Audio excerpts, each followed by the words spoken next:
desarrollado.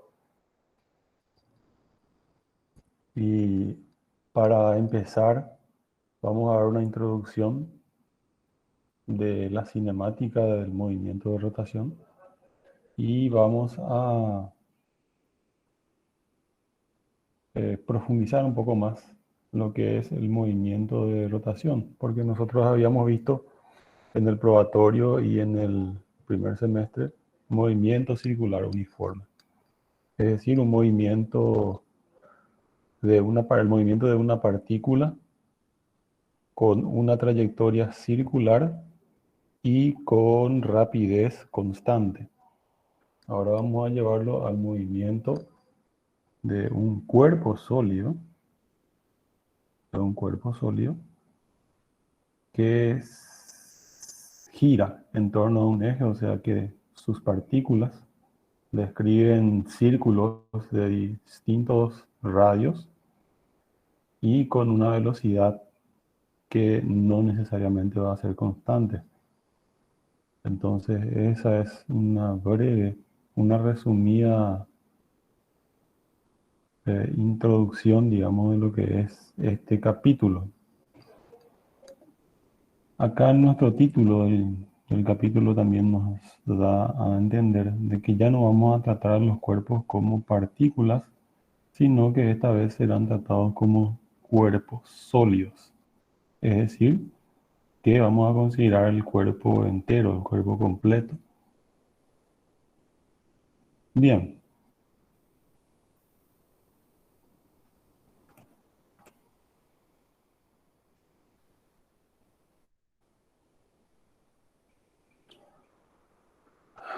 Vamos a ver qué tienen en común los movimientos de un CD, de una sierra circular y un ventilador de techo. Lo que estos cuerpos en rotación tienen en común es que ninguno puede representarse adecuadamente como un punto de movimiento y que todos implican un cuerpo que gira sobre un eje que está fijo en algún marco de referencia inercial. La rotación se da en todos los niveles, desde el movimiento de los electrones en los átomos hasta los movimientos de las galaxias enteras. En este capítulo vamos a desarrollar métodos generales para analizar el movimiento de un cuerpo en rotación. Los cuerpos reales llegan a ser muy complejos. Las fuerzas que actúan sobre ellos pueden deformarlos, estirarlos, torcerlos y aplastarlos. Por el momento, o sea, en esta unidad, vamos a ignorar tales deformaciones y vamos a suponer que el cuerpo tiene forma y tamaño perfectamente definido e inmutable. Y a este tipo de modelo idealizado vamos a denominarlo cuerpo o sólido rígido. O sea, este último párrafo de esta presentación es sumamente importante y vamos a entender la importancia de él en la medida que vayamos avanzando en esta clase. Acá lo que estamos diciendo es que siempre vamos a estar trabajando sobre un modelo idealizado en el que el sólido que nosotros vamos a analizar es aquel cuya forma no varía luego de que sobre él sean aplicadas fuerzas. Lo que en la realidad no sucede porque un cuerpo en rotación generalmente está sujeto a una deformación de torsión, ¿verdad? O sea que un cuerpo que gira se tuerce, digamos. Imagínense que ustedes están queriendo sacar el agua de un trapo de piso y ustedes lo tuercen, ¿verdad? Eso mismo, pero en una escala mucho más pequeña sucede con los cuerpos sólidos. Por ejemplo, una barra de acero, el cardan de un vehículo se deforma, pero en una escala mucho menor e inclusive imperceptible para los humanos en ciertas ocasiones. Muy bien, entonces ese es el sólido rígido que vamos a estudiar, un cuerpo que no se puede deformar bajo la acción de ninguna fuerza, sino que permanece su forma inmutable. Bien. Posición rotacional.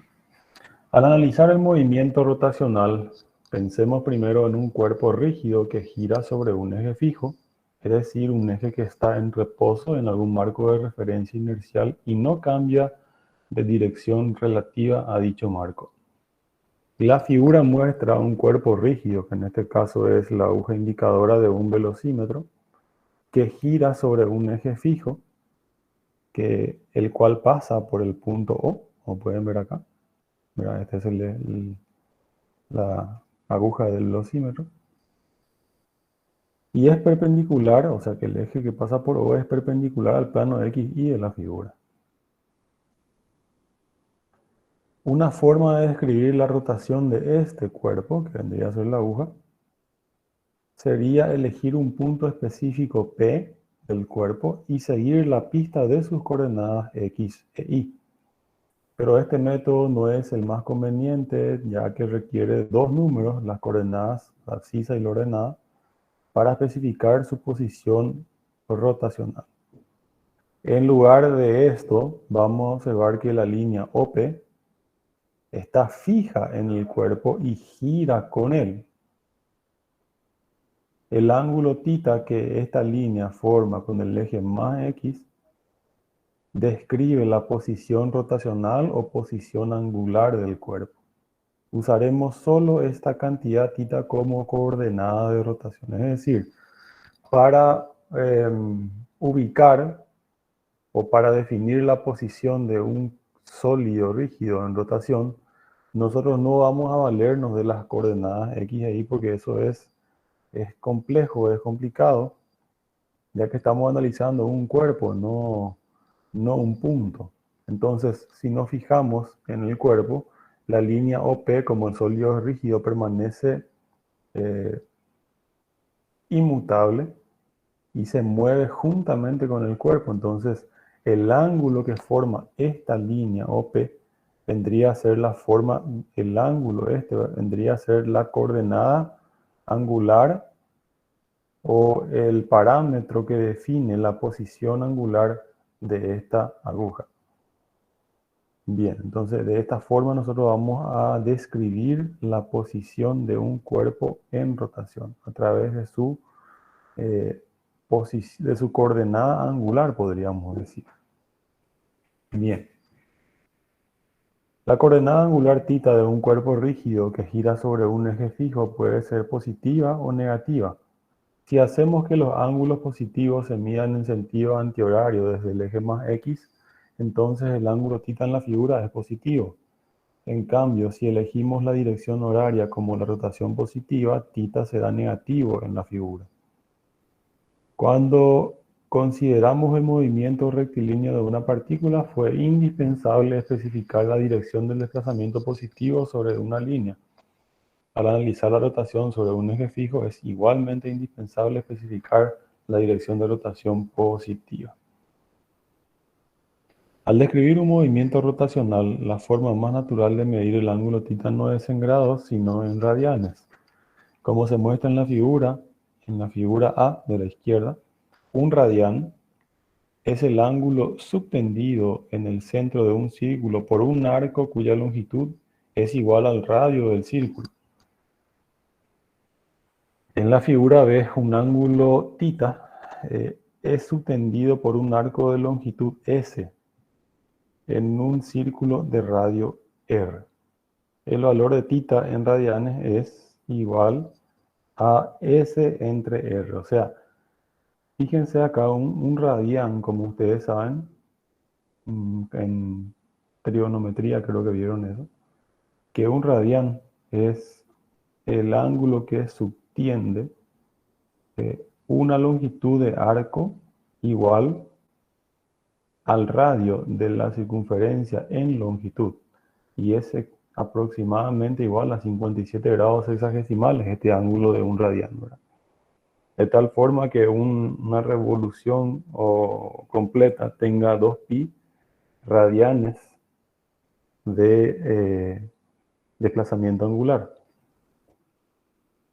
Bueno, y acá tenemos la relación que hay entre la longitud de arco o el desplazamiento de una partícula y la coordenada angular y el radio, ¿verdad? Sabemos que la longitud de arco es igual al producto del radio por la coordenada angular. Velocidad angular. La coordenada θ de la aguja del velocímetro especifica la posición rotacional de un cuerpo rígido en un instante dado. Podemos describir el movimiento rotacional del cuerpo en términos de la razón de cambio de θ, de forma análoga a cómo describimos el movimiento rectilíneo. En la figura, una línea de referencia OP en un cuerpo que gira forma un ángulo θ1 con el eje más x en el instante t1. En un instante posterior t2, el ángulo cambió a θ2. Fíjense, θ1 es la posición en el tiempo t1 y θ2 es la posición de la aguja en el tiempo t2. Definimos la velocidad angular media, Wmet sub z, del cuerpo en el intervalo de tiempo delta t es igual a t sub 2 menos t sub 1, como la razón del desplazamiento angular delta θ es igual a θ sub 2 menos θ sub 1 en delta t, que es delta tiempo. O sea que la velocidad angular media respecto al eje z vendría a ser igual a θ sub 2 o desplazamiento, posición angular final menos posición angular inicial dividido tiempo final menos tiempo inicial. Esto es velocidad media, ¿verdad? Acá no importa si el movimiento es uniformemente variado. Este es velocidad media. Sin embargo, acá tenemos una velocidad instantánea. El subíndice z indica que el cuerpo de la figura está girando en torno al eje z, que es perpendicular al plano del diagrama. La velocidad angular instantánea, W sub z, es el límite de la velocidad angular media cuando el intervalo de tiempo tiende a cero, es decir, la derivada de θ respecto al tiempo cuando el tiempo tiende a cero.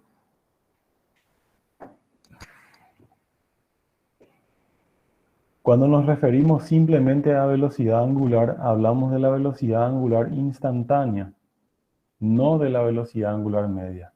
La velocidad angular W sub z puede ser positiva o negativa dependiendo de la dirección de rotación del cuerpo rígido. Diferentes puntos de un cuerpo rígido en rotación recorren diferentes distancias en un tiempo dado, dependiendo de la distancia con respecto al eje de rotación. No obstante, dado que el cuerpo es rígido, todos los puntos giran el mismo ángulo en el mismo tiempo. Por lo tanto, en cualquier instante, todas las partes de un cuerpo rígido en rotación tienen la misma velocidad angular. La velocidad angular es positiva si el cuerpo gira en la dirección de θ creciente y negativa si lo hace en la dirección de θ decreciente.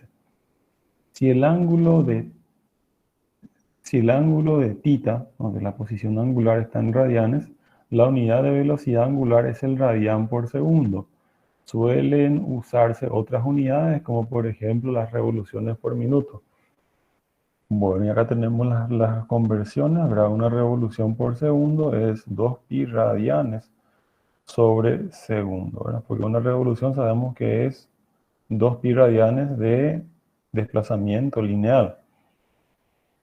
O una revolución por segundo es 2pi sobre 60 radianes sobre minuto tiene que ser, es decir, que un radián por segundo, una revolución por minuto es 2pi sobre 60 radianes por segundo.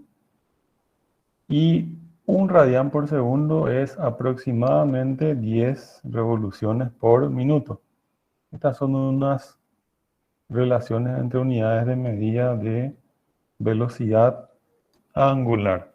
Ahora, la velocidad angular se puede también representar en forma de número de vueltas por unidad de tiempo, ¿verdad? Nosotros también conocimos a esta magnitud como frecuencia, ¿verdad? Pero la frecuencia y la velocidad angular están estrechamente ligados. La diferencia entre ellos simplemente es el ángulo en radianes que tiene una circunferencia completa, que vendría a ser 2pi radianes. ¿verdad? No vayan a confundir 2pi radianes con 2pi por radio, ¿verdad? El radian es una unidad de medida pura o adimensional, porque resulta del cociente de la longitud de arco dividido el radio. Entonces nosotros le ponemos nada más acá 2pi radianes sobre segundo para que se entienda la unidad de medida de el ángulo o del desplazamiento angular del que estamos hablando. Bien, y acá tenemos una ilustración de lo que se habló en esta presentación de aquí, que es una rotación positiva en sentido horario, en sentido antihorario, donde delta tita es mayor a 0, así que la velocidad angular media es mayor a 0. Fíjense, cuando el desplazamiento angular es mayor a 0, entonces quiere decir que la velocidad media sobre el eje, con respecto al eje z, va a ser positiva. Sin embargo, una rotación negativa en sentido horario, donde el desplazamiento angular es menor a 0, entonces la velocidad angular media también va a ser negativa. Bien, aceleración angular. Si cambia la velocidad angular de un cuerpo rígido, tiene una aceleración angular. Cuando una persona pedalea una bicicleta con más vigor para hacer que las ruedas giren más rápidamente o aplica los frenos para detener las ruedas, se produce una aceleración angular sobre estas.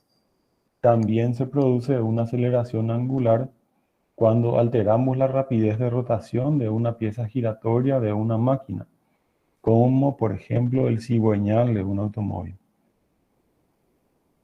Si W1z y W2z son las velocidades angulares instantáneas en los intervalos, en los instantes de tiempo t1 y t2, definimos la aceleración angular media en el intervalo delta t, t2 menos t1, como el cambio de la velocidad angular dividido entre el intervalo de tiempo. O sea, aceleración angular media es igual a velocidad angular final menos velocidad angular inicial dividido el tiempo demorado en realizar este cambio de velocidad angular, ¿verdad?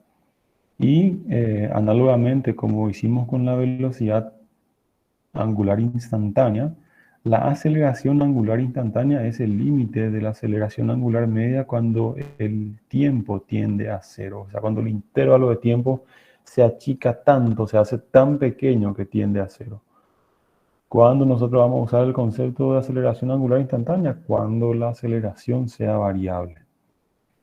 Bien, la unidad de medida que se utiliza para la aceleración angular es el radian por segundo o radian por segundo al cuadrado, ¿verdad? Y acá tenemos una ilustración de la velocidad angular. En el instante t1 la velocidad angular era w1z y en el instante t2 la velocidad angular es w2z. Entonces, la diferencia de estas dos velocidades angulares dividido la diferencia de tiempos, de los instantes de tiempo, me da la aceleración angular media. Y el límite de esta aceleración angular media, cuando delta t tiende a 0, es la aceleración angular instantánea. Bien, relación entre cinemática angular y lineal. Rapidez lineal en la rotación de un cuerpo rígido. Cuando un cuerpo rígido gira sobre un eje fijo, todas sus partículas se mueven en una trayectoria circular. El círculo yace en un plano perpendicular al eje y está centrado en el eje. La rapidez de una partícula es directamente proporcional a la velocidad angular del cuerpo. Cuanto más rápidamente gire el cuerpo, mayor será la rapidez de cada partícula. En la figura, el punto P está a una distancia constante r del eje de rotación, así que se mueve en un círculo de radio r, como pueden ver acá. En cualquier instante, el ángulo θ en radianes y la longitud de arco S están relacionadas por longitud de arco es igual a radio por posición o desplazamiento angular θ. Derivamos esto con respecto al tiempo, observando que r, o que el radio es constante para una partícula específica, y obtenemos el valor absoluto de ambos lados. O sea, yo derivo miembro a miembro con respecto al tiempo de estas expresiones, y como el radio es constante y la longitud de arco y el desplazamiento angular son variables, uno dependiente del otro, entonces derivando con respecto al tiempo yo tengo esto. Derivada del desplazamiento lineal sobre el tiempo es igual al radio por derivada del desplazamiento angular respecto al tiempo. Entonces sabemos que la derivada de la posición lineal o del desplazamiento lineal con respecto al tiempo es igual a la velocidad tangencial y la derivada de la posición angular o de la posición angular con respecto al tiempo es la velocidad angular. Por lo tanto, la relación que hay entre velocidad tangencial y velocidad lineal es el radio. O sea, que la velocidad tangencial o lineal es igual al radio multiplicado por la velocidad angular. Cuanto más lejos del eje está un punto, mayor será su rapidez lineal. La dirección del vector de velocidad lineal es siempre tangente a la trayectoria circular. Bueno, esto ustedes ya lo sabían, ¿verdad? Si un sólido rígido está girando con una cierta velocidad angular, como el cuerpo es rígido y no se deforma, todas las partículas que conforman el sólido van a girar con la misma velocidad angular por la virtud que acabamos de describir recién, de que el cuerpo es rígido, es decir, que no se deforma, valga la redundancia. Sin embargo, no todas las partículas del sólido tendrán la misma velocidad lineal o tangencial. ¿Por qué? Porque esta velocidad lineal es directamente proporcional a la velocidad angular y al radio, es decir, aumenta la velocidad angular y aumenta la velocidad tangencial, la velocidad lineal, y aumenta el radio y también aumenta la velocidad lineal. O sea, que la partícula que tenga mayor radio o mayor alejamiento respecto al eje de rotación será la partícula que tenga mayor velocidad lineal. Bien, aceleración lineal en la rotación de un cuerpo rígido. Podemos representar la aceleración de una partícula que se mueve en un círculo en términos de sus componentes centrípeta o radial y tangencial.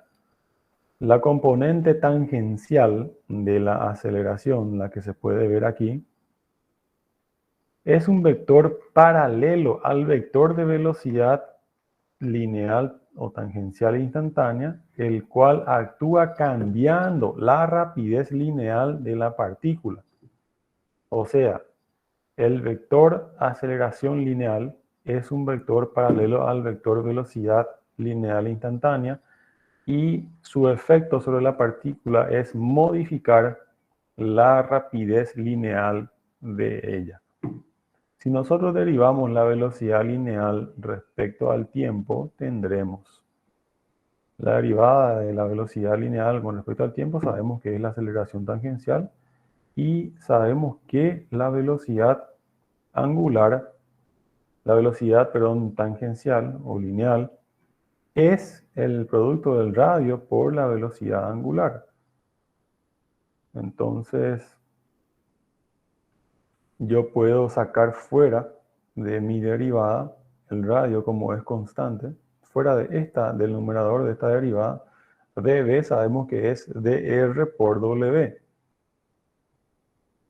Entonces R es constante, sale fuera de la derivada y tenemos que la aceleración tangencial es el radio por dw sobre dt, siendo w la velocidad angular. Entonces, la derivada de la velocidad angular respecto al tiempo sabemos que es la aceleración angular, por lo tanto, la aceleración tangencial es igual al producto del radio por la aceleración angular. ¿Ok? Bien. Rotación con aceleración angular constante.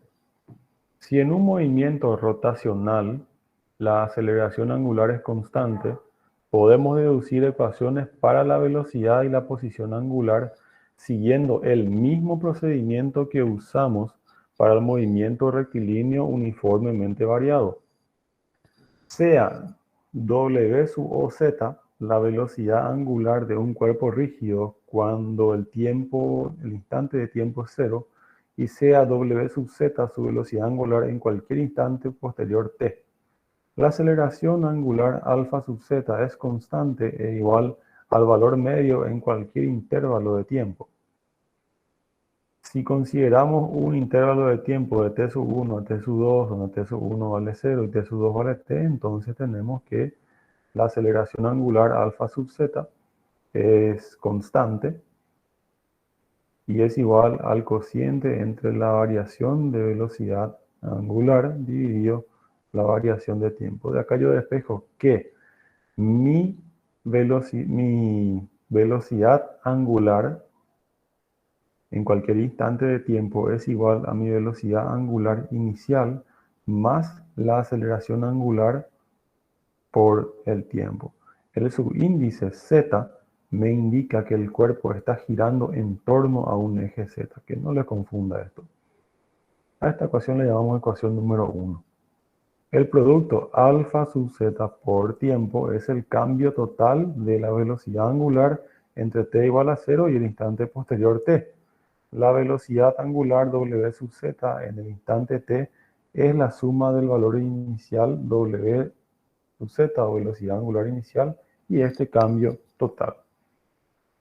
Con aceleración angular constante, la velocidad angular cambia a razón uniforme, así que su valor medio entre 0 y t es la media de los valores inicial y final. O sea que velocidad angular media es igual a velocidad angular inicial más velocidad angular final dividido 2, ¿verdad? Esto es cuando la aceleración angular es constante, ¿verdad? Solamente en esa situación se cumple esta igualdad. Bueno, también sabemos que la velocidad angular media es el desplazamiento angular total dividido entre el intervalo de tiempo total, ¿verdad? O sea, tita final menos tita inicial dividido tiempo final menos tiempo inicial. El tiempo inicial es 0, por lo tanto, si yo igualo las dos últimas ecuaciones, es decir, esta ecuación y esta ecuación, yo voy a tener lo siguiente: tita menos tita sub 0 es igual a 1/2 por velocidad angular inicial más velocidad angular final por tiempo. Y si yo reemplazo velocidad angular final por su igual que está en la ecuación número 1, fíjense, vamos a tener que tita menos tita inicial es igual a 1/2 por velocidad inicial angular más velocidad inicial angular, velocidad angular inicial, más alfa sub 0, que es la aceleración angular por tiempo, multiplicado otra vez por el tiempo. Entonces yo puedo hacer una suma de estos dos términos que son iguales. Me da 2 veces velocidad angular inicial, que dividido entre 2 me queda otra vez velocidad angular inicial, multiplicada por tiempo, más media aceleración angular por tiempo al cuadrado. Fíjense que esta ecuación es igual a la ecuación de cinemática lineal, ¿verdad? Sí, a diferencia de que acá tenemos un desplazamiento angular y allá teníamos un desplazamiento lineal. Bien, si de la ecuación 1 despejamos el tiempo, es decir, desde aquí, esta ecuación también es idéntica a la de la ecuación de la cinemática lineal. Yo despejo el tiempo de acá, voy a tener que el tiempo es la velocidad angular final menos la velocidad angular inicial dividido la aceleración angular, ¿verdad? Entonces, yo introduzco el tiempo en esta ecuación que está aquí, de posición angular en función al tiempo, y voy a obtener la ecuación de Torricelli para el movimiento rotacional con aceleración angular constante, que dice que la velocidad angular final al cuadrado es igual a la velocidad angular inicial al cuadrado más el doble de la aceleración angular por tita menos tita sub z, es decir, por el desplazamiento angular. Por el desplazamiento angular. Bien. Si no hay consultas, acá tenemos ejercicios de aplicación de esta unidad sencillos, ¿verdad? ¿Me puedes volver una vez en la diapositiva anterior? Sí.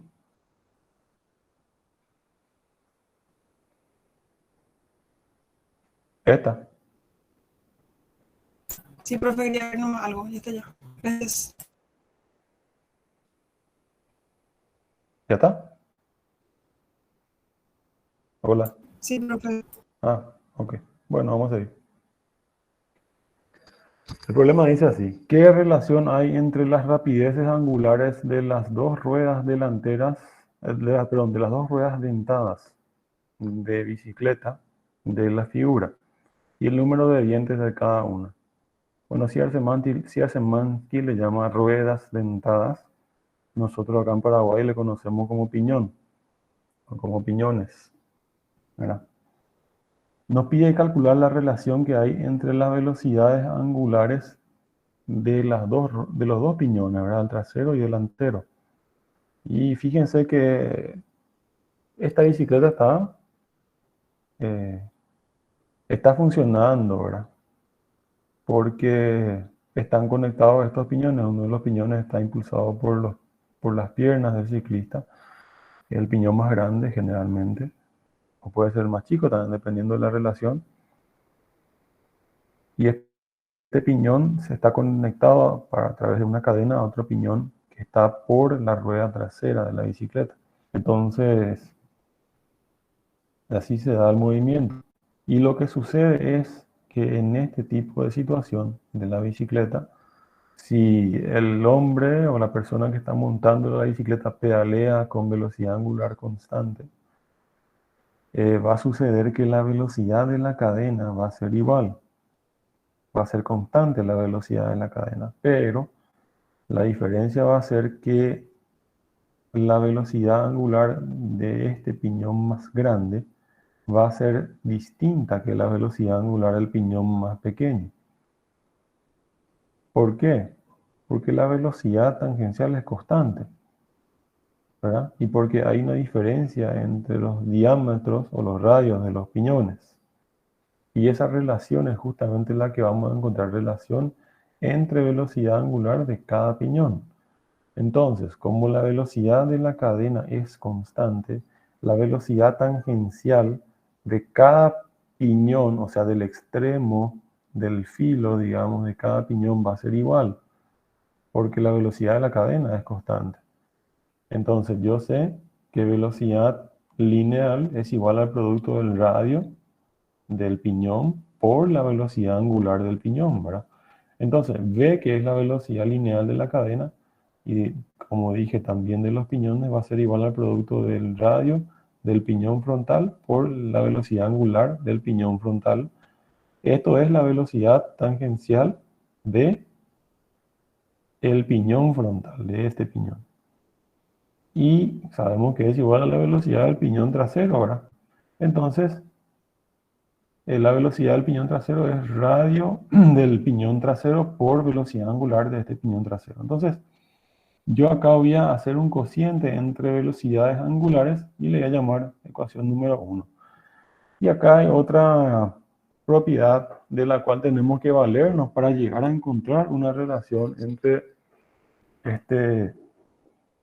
como nos pide acá, entre rapideces angulares y número de dientes de cada una. ¿Por qué? Porque cada piñón tiene un cierto número de dientes. ¿Qué son los dientes? Los dientes son esos salientes que tienen los piñones que se traban con los orificios que posee, con los eslabones de la cadena y hacen que la cadena se desplace linealmente o rotacionalmente también, ¿verdad? Entonces, hay algo acá importante que si ustedes se fijan en las cadenas, ya sea de moto o de bicicleta, se van a dar cuenta que la separación entre eslabones es exactamente igual.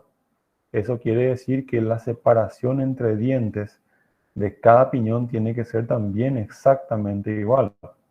Entonces, yo me voy a valer de esa propiedad. O sea, que la separación entre dientes en los dos piñones es constante. O sea, es la misma. Pero también desconozco yo ese valor. Entonces voy a hacer lo siguiente. 2pi por radio del piñón frontal, ¿qué es? Es la circunferencia de el piñón frontal. Y esta circunferencia del piñón frontal dividido el número de dientes de este piñón frontal me va a dar la distancia de separación que hay entre los dientes, ¿verdad? Entonces la separación entre dientes va a ser igual para los dos piñones, entonces yo sé que también el mismo cociente, que es la circunferencia del piñón trasero, dividido el número de dientes del piñón trasero, va a ser igual a lo mismo del piñón frontal.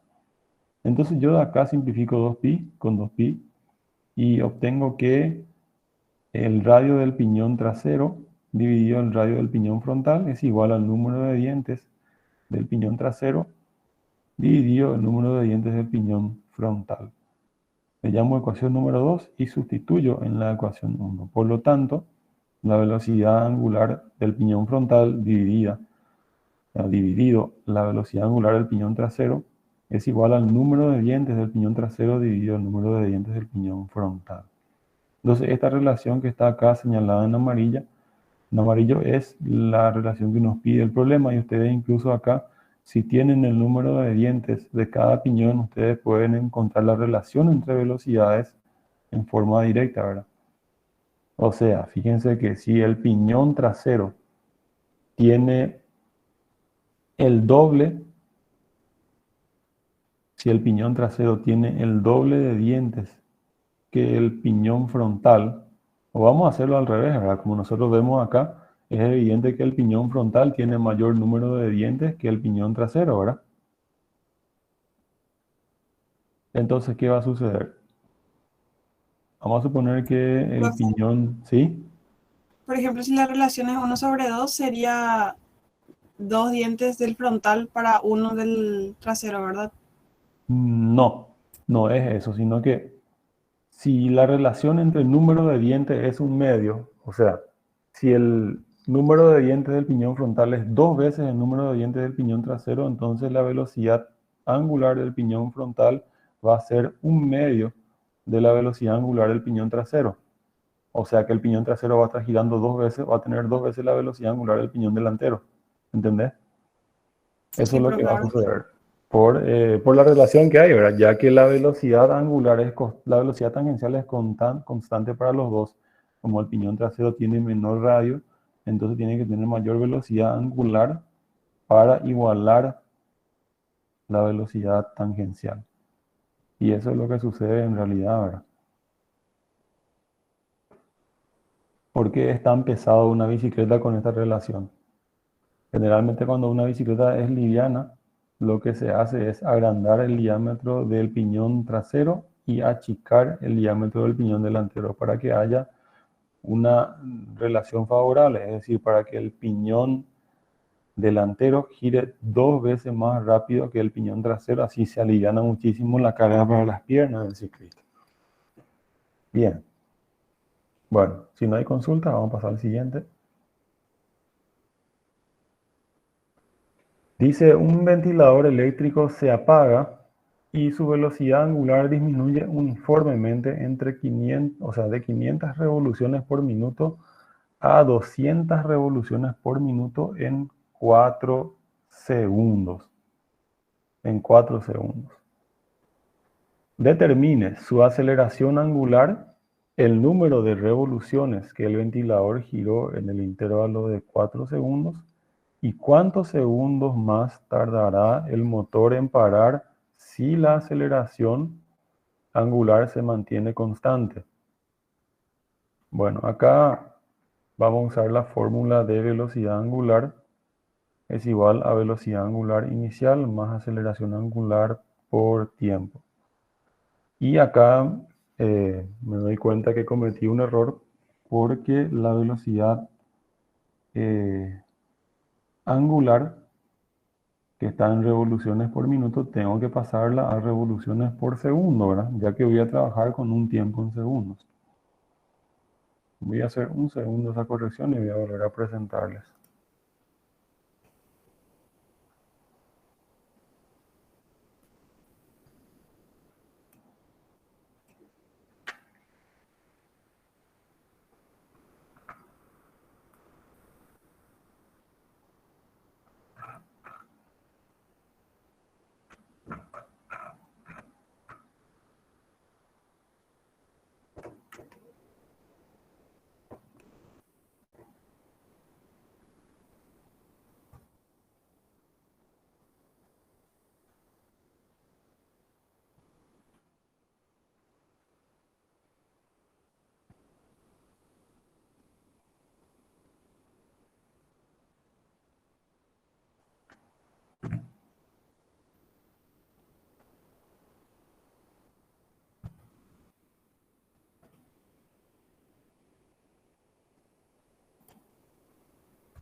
Voy a hacer la corrección y le voy a alzar en el Classroom después para no perder tiempo.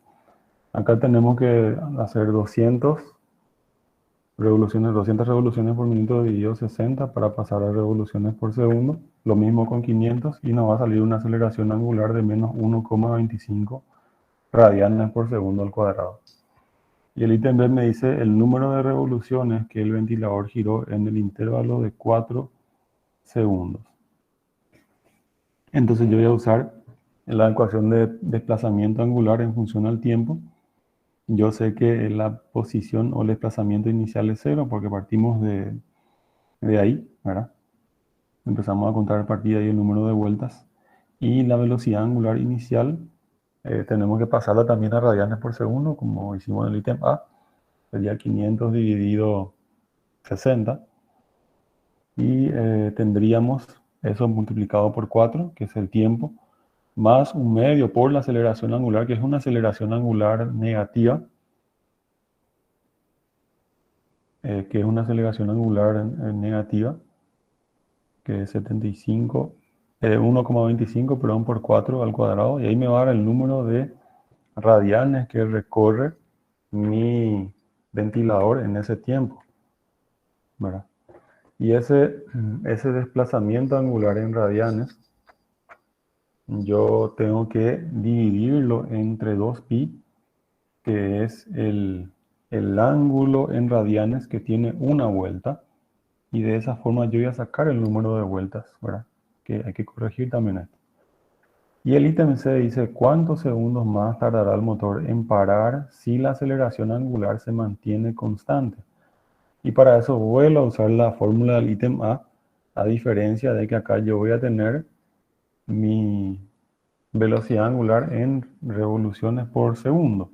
Tiene que ser tiene que ser radianes por segundo, perdón, radianes por segundo. Entonces, convierto esto de revoluciones por minuto a radianes por segundo y voy a tener el tiempo, me va a salir un tiempo, ¿verdad?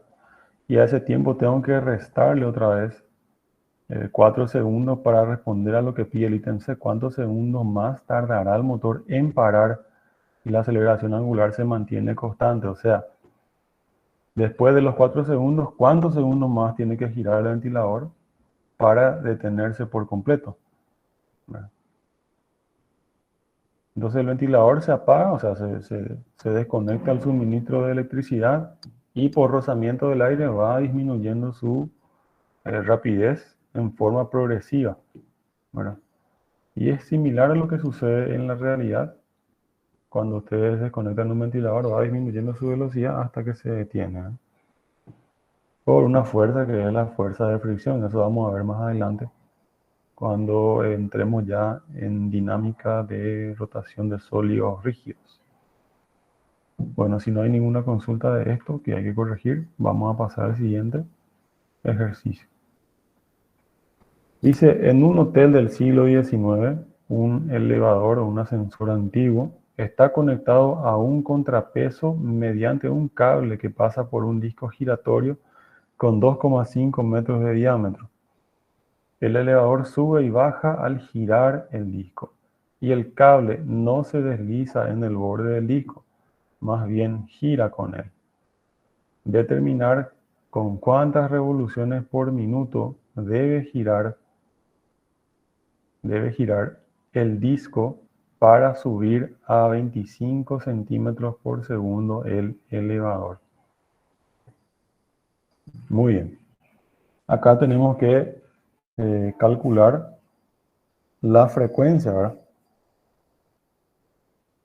Entonces, ¿yo qué voy a hacer? Voy a buscar una relación entre velocidad lineal y frecuencia. Nosotros sabemos que la velocidad lineal es ¿cuánto?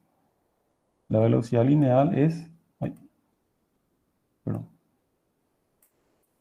La velocidad lineal es igual a la velocidad angular multiplicada por el radio y la velocidad angular es igual a 2pi por frecuencia. Eso sabíamos de movimiento circular uniforme. Entonces yo de acá despejo mi frecuencia, ¿verdad? Frecuencia que es igual. La velocidad sobre 2pi por radio es igual a 0.25 dividido 2pi por radio. Entonces yo de acá despejo la frecuencia y me sale 0,032 revoluciones por segundo. 0,032 revoluciones por segundo. Entonces yo de acá despejo la frecuencia y como me pide por minuto tengo que multiplicar por 60, me sale 1,91 revoluciones por minuto. Bueno. Eso es lo que me pide, ¿verdad? Entonces para eso yo lo que hice fue considerar una velocidad, una rapidez de rotación o una rapidez angular constante de rotación del disco, ¿verdad? Sin embargo, el ítem D me dice, para empezar a mover el ascensor, este debe girar a 1/8 de la aceleración de la gravedad. Para que esto ocurra, ¿cuál debe ser la aceleración angular del disco en radianes por segundo al cuadrado? Pues esto es muy sencillo porque simplemente habíamos visto que la relación entre estas dos aceleraciones, lineal y tangencial, era el radio, nada más, ¿verdad? Entonces fíjense acá. Nosotros todos estamos basando en que la velocidad con la que sube el ascensor, que vendría a ser la misma que la velocidad lineal del disco en su extremo, en su borde, donde está el cable, o donde pasa el cable que une el contrapeso con el elevador. Entonces, si mi aceleración tiene que ser 1/8 de la aceleración de la gravedad, que sería 9,8 dividido 8, esa es mi aceleración lineal, entonces mi aceleración tangencial, ¿cuánto vale? Vale mi aceleración lineal dividido el radio. ¿Por qué? Porque la aceleración lineal es igual al radio por la aceleración angular. De acá yo despejo aceleración angular, que es 0,98 radianes por segundo sobre segundo. O sea, radianes sobre segundo al cuadrado. Bien. Y el ítem C me dice el ángulo que gira el disco cuando sube 3.25 metros entre pisos. Bien, para eso simplemente voy a usar la relación entre desplazamiento lineal y desplazamiento angular. Es decir, desplazamiento lineal es igual a radio por desplazamiento angular. O sea, desplazamiento angular es desplazamiento lineal dividido en radio. El desplazamiento lineal que va a tener el disco va a ser igual al desplazamiento lineal que va a tener el elevador, que en este caso son 3.25 metros, que es la altura que hay entre piso y piso del edificio del hotel. Entonces 3.25 dividido el radio del disco, el diámetro es 2.5, por lo tanto el radio es 1.25. Me sale 2,60 radianes.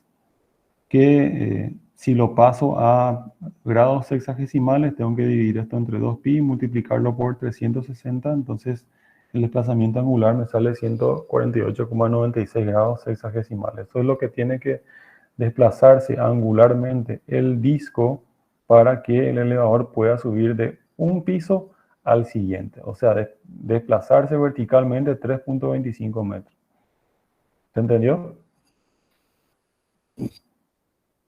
Sí, profe. Bueno. profe. Profe, Acá. Sí, adelante. el punto B podría repetir una vez más, por Sí, favor. sí, cómo no.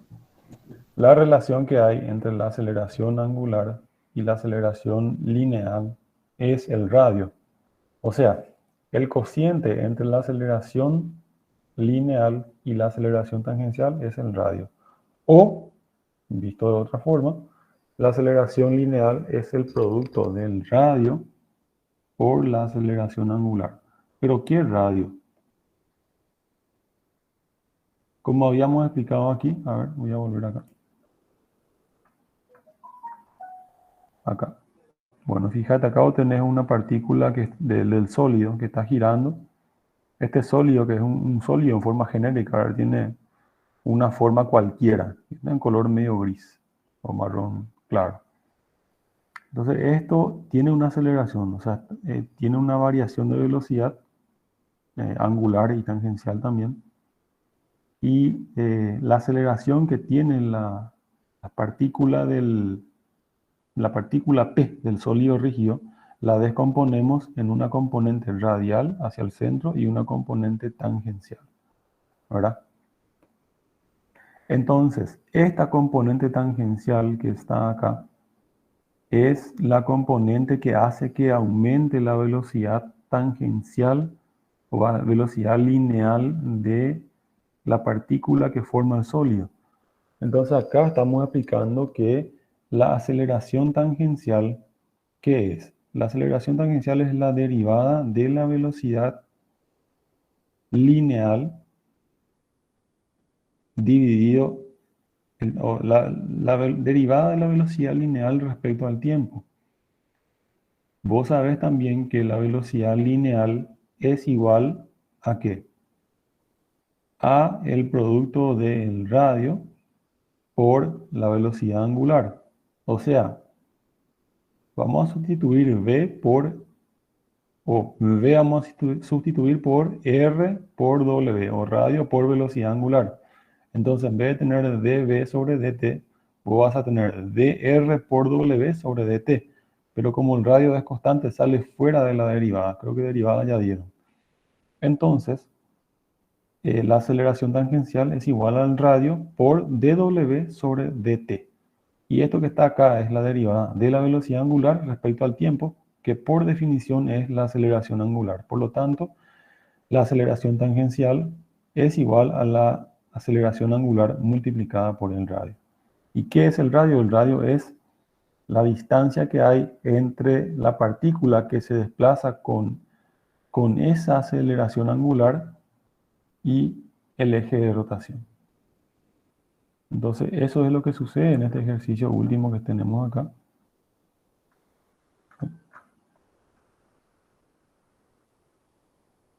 Tenemos que esta partícula extrema del disco tiene la misma velocidad tangencial que el elevador, ¿verdad?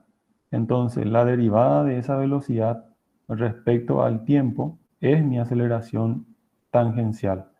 Y esa aceleración tangencial es igual al producto de la aceleración angular del disco, que es constante para todos los puntos, multiplicado por la distancia que hay entre el eje de rotación del disco y el punto de cuestión, que es un punto extremo que está en el perímetro del disco. Y esa distancia justamente es el radio del disco. Entonces, multiplico el radio del disco por esta aceleración angular y tengo la aceleración tangencial.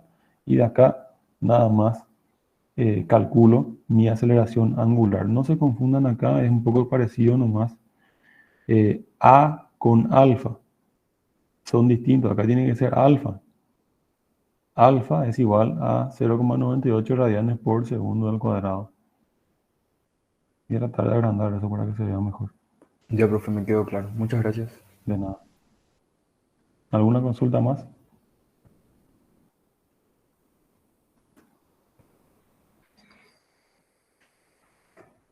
Bueno, si no van a haber más consultas, yo voy a realizar la clase y voy a alzar en el Classroom esta presentación en PDF. Y van a seguir con el ingeniero Morinio cuando él les dijo que van a recuperar la clase, no sé cuándo va a ser. O con la ingeniera Nila, depende de quién de primero. ¿Ok? Ok, profe. Bueno.